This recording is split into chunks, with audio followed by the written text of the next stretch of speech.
Well, hello, friends and fellow pioneers. This is my second recording today. I went live earlier this afternoon, and we were talking about intentional communities. And there's this other message that I want to talk to you about that has to do with preparing yourself to be a resilient pioneer. And I don't know if you've noticed already, but we've changed the name of our podcast live stream to be the Resilient Pioneer podcast. And I've actually been thinking a lot, even though I haven't been recording, I've been thinking so much. I've written so much during this time.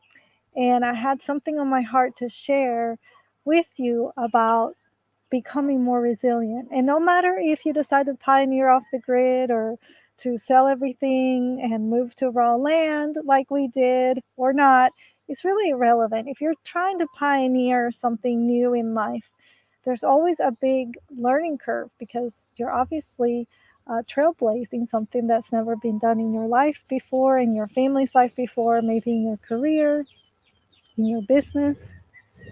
So, something that I've been thinking a lot about is the fact that um, there's this hidden dirty work that we have to do privately before we have any public success.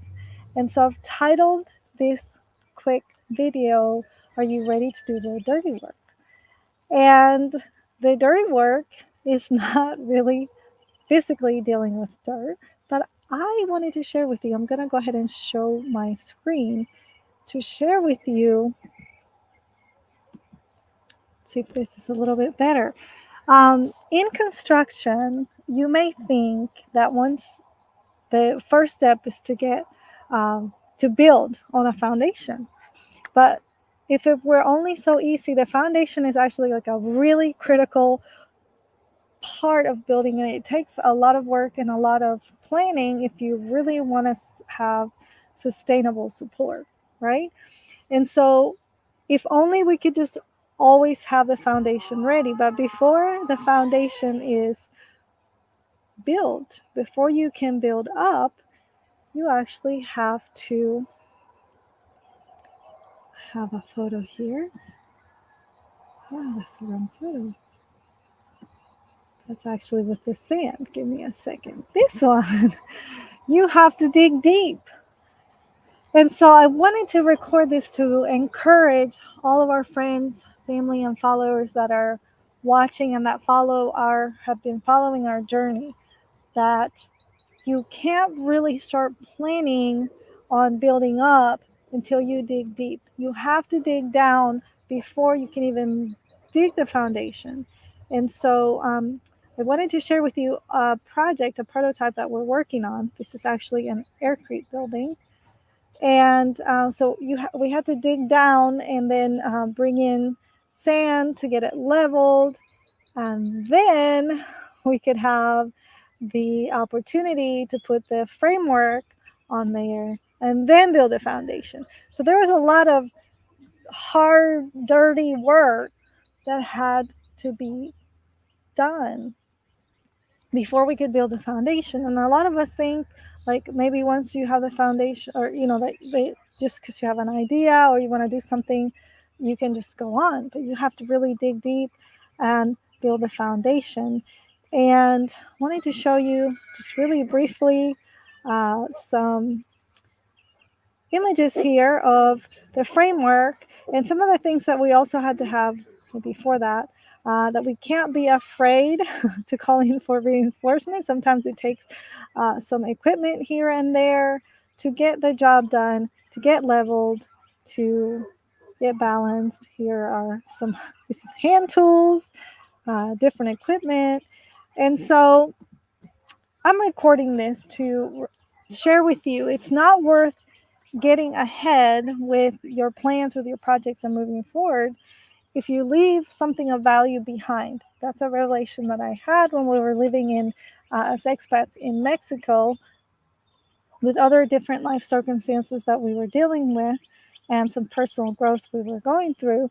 But anything that you want to do, anything you want to pioneer, if you leave behind the important thing of you being ready, you being your greatest asset instead of your greatest liability, preparing yourself for the challenges ahead.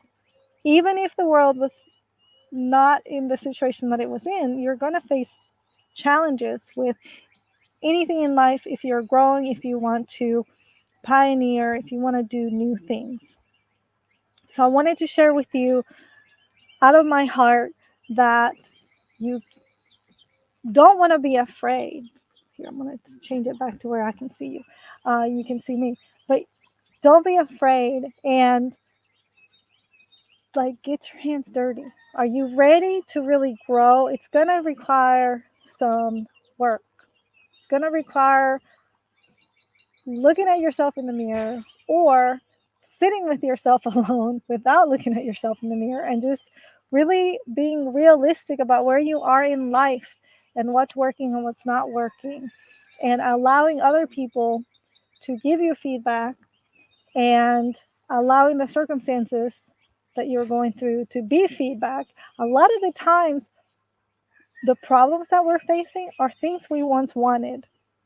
I always share this with people. Like, if you, for example, if you are single and then you want to be married, and then you're married, then you get married, and then you have relationship and marriage challenges, you wanted to be married.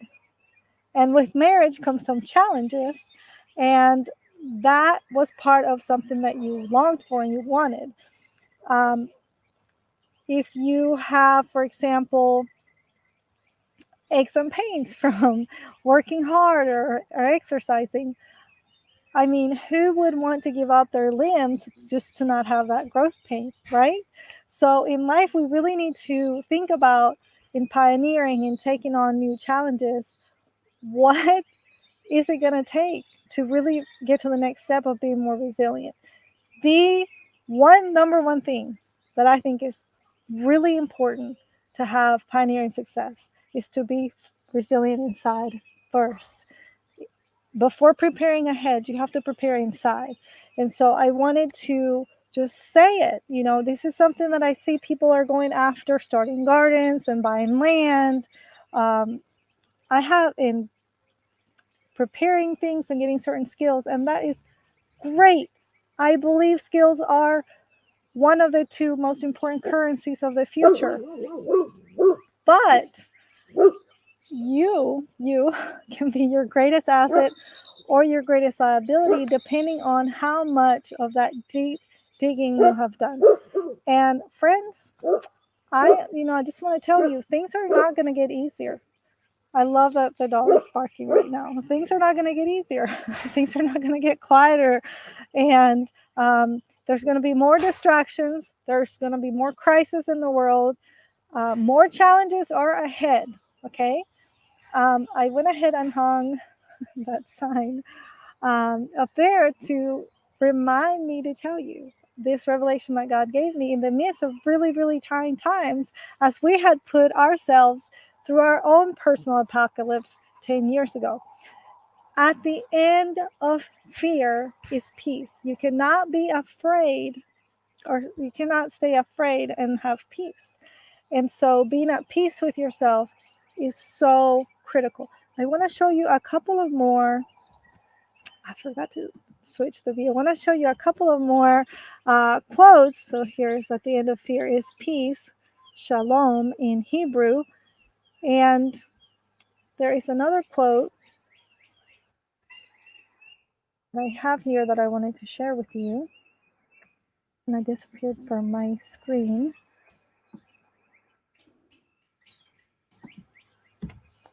When we were in Mexico, and I don't think it's showing up on the screen right now. Let's do this. When we were in Mexico, another revelation that I had was that a man that agrees with himself is better than two that disagree with each other. Being able to be grounded in what you believe and your convictions is so critical. It's so critical to stay above, to be able to rise above the circumstances and, ride the times that are very, very difficult. So give me 1 second, and lovely. This is a great example of what I'm talking about, right? So it's staying at peace because I have the conviction to share this message.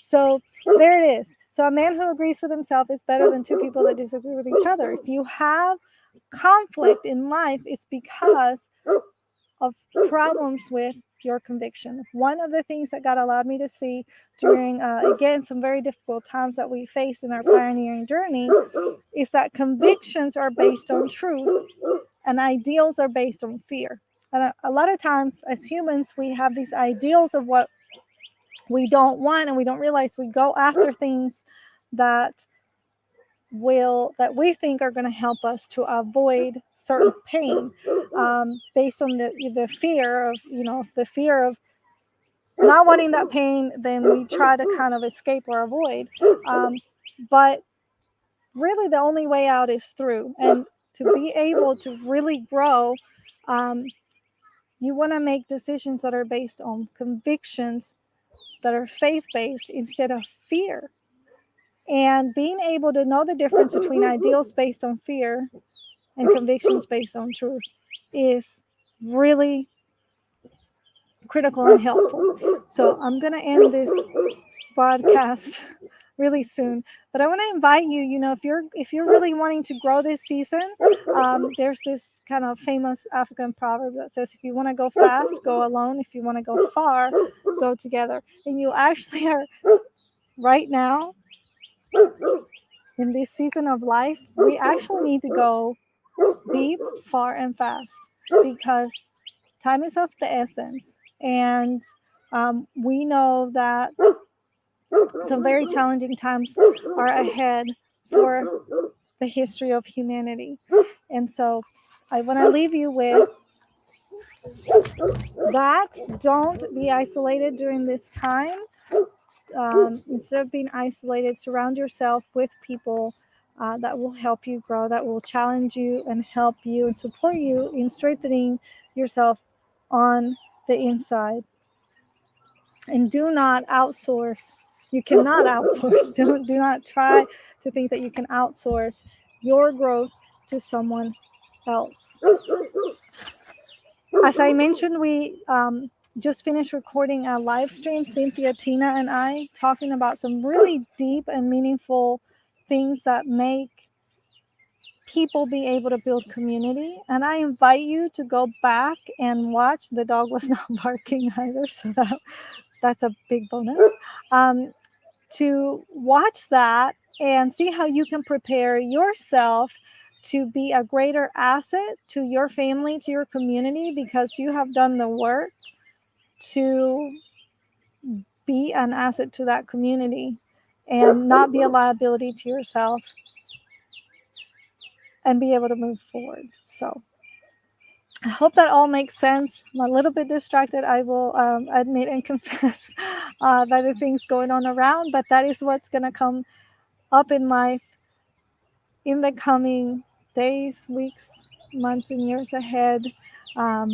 Life is going to be way more challenging, and being able to build resilience now will help us endure and be able to stand so that we can be a lighthouse for others. Y'all have a blessed day. Please comment and let me know if this has helped bring a different perspective on what is most important preparing ahead. And I pray you will be blessed, and I'll leave you with the Aaronic benediction. May the Lord bless you and keep you, shine his face towards you, turn his countenance towards you, and give you shalom, peace. I will put the link to the previous broadcast, the interview that I mentioned, in the description below. I look